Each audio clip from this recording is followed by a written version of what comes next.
दिमेंद्रू Patrushev, केंद्रीय मंत्रिमंडल के मेरे सहयोगी चिराग पासवान, रवनीत जी, प्रतापराव जाधव जी, अलग अलग देशों से यहां आए सभी मंत्रीगण, अन्य प्रतिनिधि, अतिथिगण, देवी और सज्जनों, वर्ल्ड फूड इंडिया में आप सभी का बहुत बहुत अभिनंदन। आज इस आयोजन में हमारे किसान, एंटरप्रेन्योर्स, इन्वेस्टर्स, कंज्यूमर्स सभी एक ही जगह मौजूद है। वर्ल्ड फूड इंडिया एक नए कांटेक्ट, नए कनेक्ट और क्रिएटिविटी का आयोजन बन गया है। मैं अभी अभी यहां लगी एग्जीबिशन को भी देखकर आया हूं। मुझे खुशी है कि इसमें सबसे अधिक फोकस न्यूट्रिशन पर है, ऑयल कंजम्पशन कम करने पर है और पैकेज प्रोडक्ट्स की हेल्थीनेस को बढ़ाने पर भी काफी जोर दिया गया है। मैं आप सभी को इस आयोजन की बधाई देता हूं, अपनी शुभकामनाएं देता हूं। फ्रेंड्स, इस इन्वेस्टमेंट से पहले जहां वो इन्वेस्ट करने जा रहे हैं वहां की नेचुरल स्ट्रेंथ को देखता है। भारत की तरफ भी आज दुनिया और खासकर फूड सेक्टर से जुड़ा इन्वेस्टर बहुत उम्मीद से देख रहा है, क्योंकि भारत के पास डायवर्सिटी, डिमांड और स्केल की तिहरी शक्ति है। भारत में हर अनाज की, हर फल और सब्जी की पैदावार होती है। इस डायवर्सिटी की वजह से भारत दुनिया में सबसे खास है।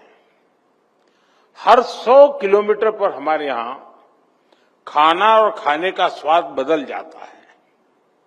भारत में विभिन्न तरह के खानों की जबरदस्त डिमांड होती है। ये डिमांड भारत को एक कॉम्पिटिटिव एज देती है और इन्वेस्टर के लिए भारत को एक प्रीफर्ड डेस्टिनेशन भी बनाती है। साथियों, भारत आज जिस स्केल पर काम कर रहा है वो अभूतपूर्व है, अप्रत्याशित है। बीते 10 सालों में भारत के 25 करोड़ लोगों ने गरीबी को हराया है। ये सभी साथी अब नियो मिडिल क्लास का हिस्सा बने हैं।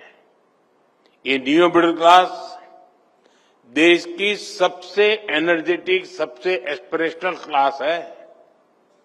इतने सारे लोगों के एस्पिरेशंस हमारे फूड ट्रेंड्स को सेट करने वाली है। ये वो एस्पायरिंग क्लास है जो हमारे डिमांड को बढ़ा रहा है।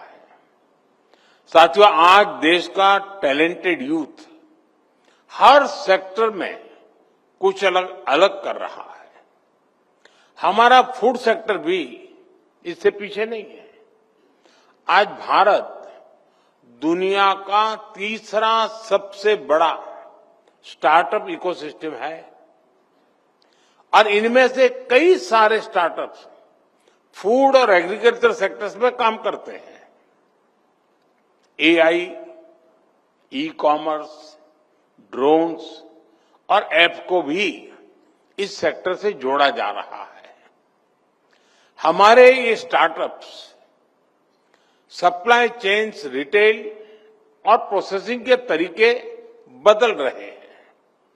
यानी भारत में डायवर्सिटी, डिमांड और इनोवेशन सब कुछ मौजूद है। ये सारी चीजें भारत को इन्वेस्टमेंट के लिए सबसे अट्रैक्टिव डेस्टिनेशन बनाते हैं।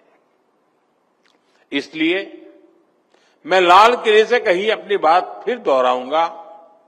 इन्वेस्टमेंट का भारत में विस्तार करने का यही समय है, सही समय है। साथियों, 21वीं सेंचुरी में दुनिया के सामने कितनी सारी चुनौतियां हैं, इससे हम सभी भली भांति परिचित हैं। आप ये भी जानते हैं कि जब जब जो चैलेंजेस दुनिया के सामने आए हैं, भारत ने आगे बढ़कर अपनी सकारात्मक भूमिका निभाई है। ग्लोबल फूड सिक्योरिटी में भी भारत निरंतर कंट्रीब्यूट कर रहा है।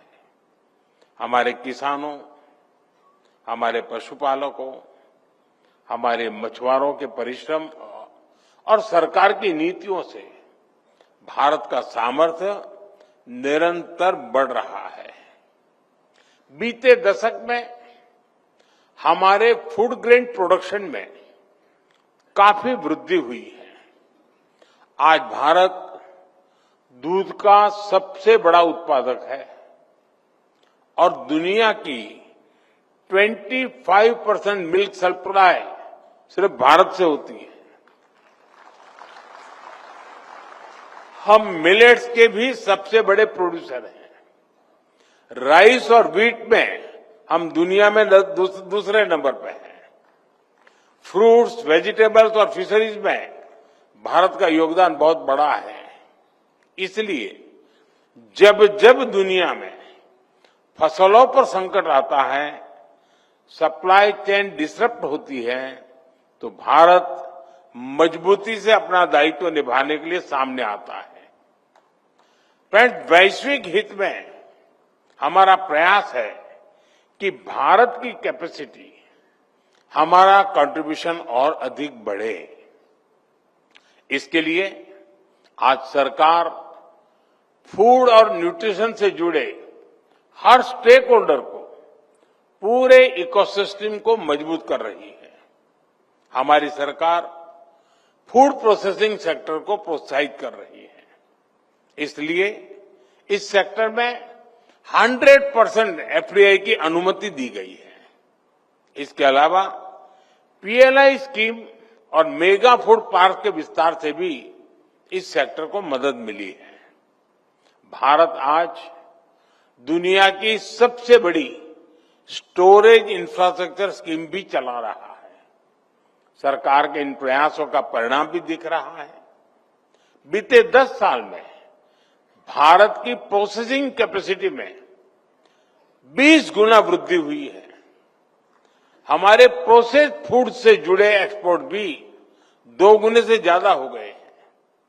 साथियों, फूड सप्लाई और वैल्यू चेन में हमारे किसानों, पशुपालकों और मछुआरों और छोटी छोटी प्रोसेसिंग यूनिट्स की बहुत बड़ी भूमिका है। बीते एक दशक में इन सभी स्टेक होल्डर्स को हमारी सरकार ने मजबूत किया है। आप जानते हैं कि भारत में 85% से अधिक स्मॉल या मार्जिनल फार्मर्स हैं। इसलिए हमने ऐसी पॉलिसीज बनाई, ऐसा सपोर्ट सिस्टम डेवलप किया कि आज ये छोटे किसान मार्केट की बड़ी ताकत बन रहे हैं। साथियों, अब जैसे माइक्रो फूड प्रोसेसिंग यूनिट्स हैं, इनको हमारे सेल्फ हेल्प ग्रुप चलाते हैं। इन सेल्फ हेल्प ग्रुप में हमारे गांवों के करोड़ों लोग जुड़े हैं। इनको सपोर्ट करने के लिए हमारी सरकार क्रेडिट लिंक सब्सिडी दे रही है। आज भी इन साथियों को करीब 800 करोड़ रुपए की सब्सिडी अभी अभी आपके सामने ट्रांसफर की गई है। साथियों, इसी तरह हमारी सरकार फार्मर प्रोड्यूसर ऑर्गेनाइजेशन यानी एफपीओज का विस्तार कर रही है। 2014 के बाद से देश में 10,000 एफपीओज बन चुके हैं। हमारे लाखों छोटे किसान जुड़े हैं। ये छोटे किसानों को बड़े स्केल पर अपनी उपज को मंडी तक पहुंचाने में मदद करते हैं। और ये एफपीओज यहीं तक सीमित नहीं है। ये फूड प्रोसेसिंग सेक्टर में भी बड़ी भूमिका निभा रहे हैं और ब्रांडेड प्रोडक्ट डेवलप कर रहे हैं। आप हमारे एफपीओज की ताकत देखेंगे तो हैरान रह जाएंगे। आज हमारे एफपीओज के 15,000 से भी ज्यादा प्रोडक्ट्स ऑनलाइन प्लेटफॉर्म पर उपलब्ध है। कश्मीर का बासमती चावल, केसर, अखरोट, हिमाचल के जैम और एप्पल जूस, राजस्थान के मिलेट कुकीज, मध्य प्रदेश के सोया नगेट्स, बिहार के सुपरफूड मखाना, महाराष्ट्र का मूंगफली का तेल और गुड़ और केरला के बनाना चिप्स और नारियल का तेल, यानी कश्मीर से लेकर कन्याकुमारी तक भारत की एग्रीकल्चर डायवर्सिटी को हमारे एफपीओ घर घर पहुंचा रहे हैं। और आपको जानकर अच्छा लगेगा कि 1100 से अधिक एफपीओ करोड़पति बन गए, यानी उनका एनुअल टर्नओवर 1 करोड़ से अधिक का हो चुका है। एफपीओ आज किसानों की आय बढ़ाने और नौजवानों को रोजगार देने में बड़ा रोल निभा रहे हैं।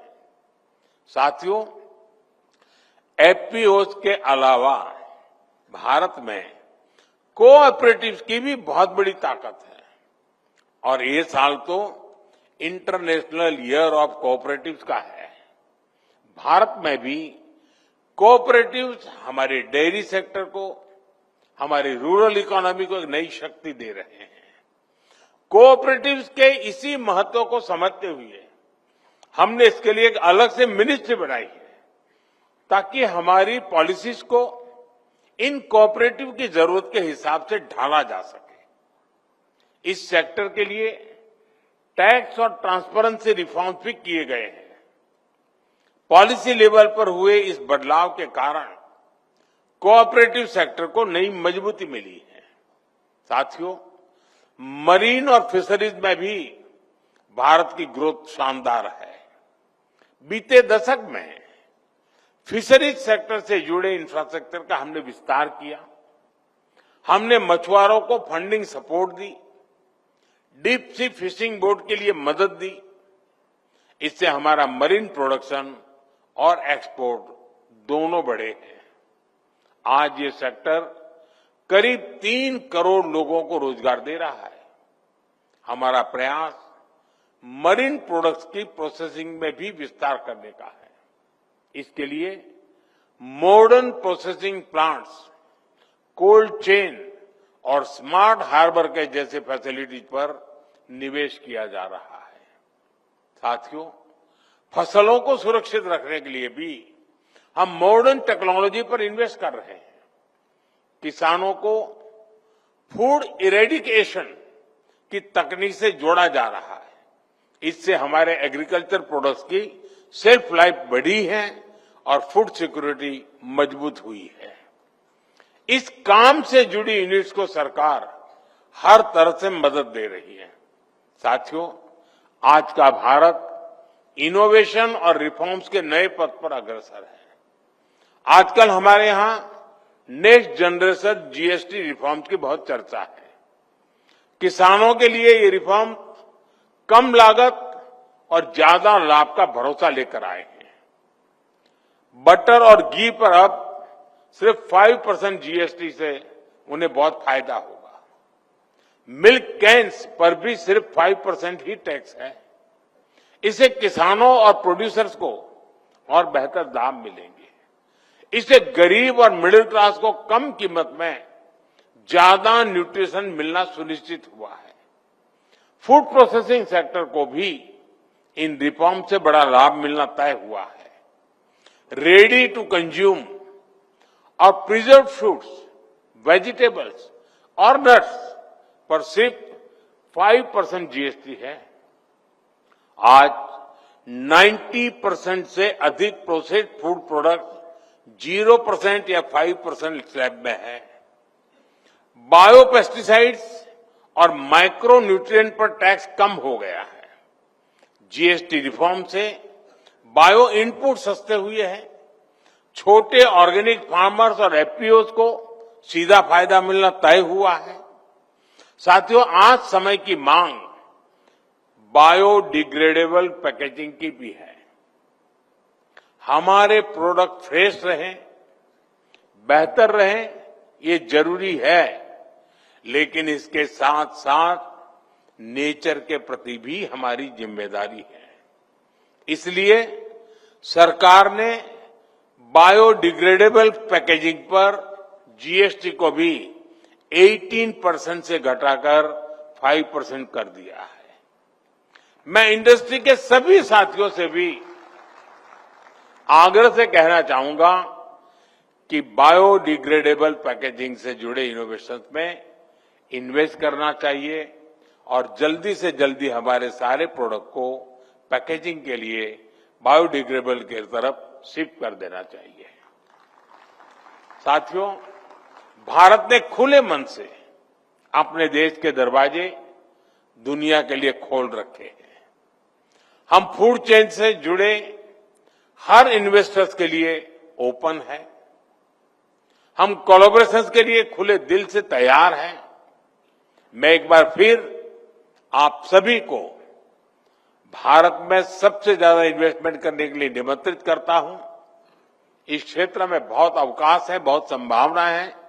इसका आप फायदा उठाएं और इस आयोजन के लिए मैं सभी संबंधित लोगों को बहुत बहुत बधाई देता हूं। धन्यवाद।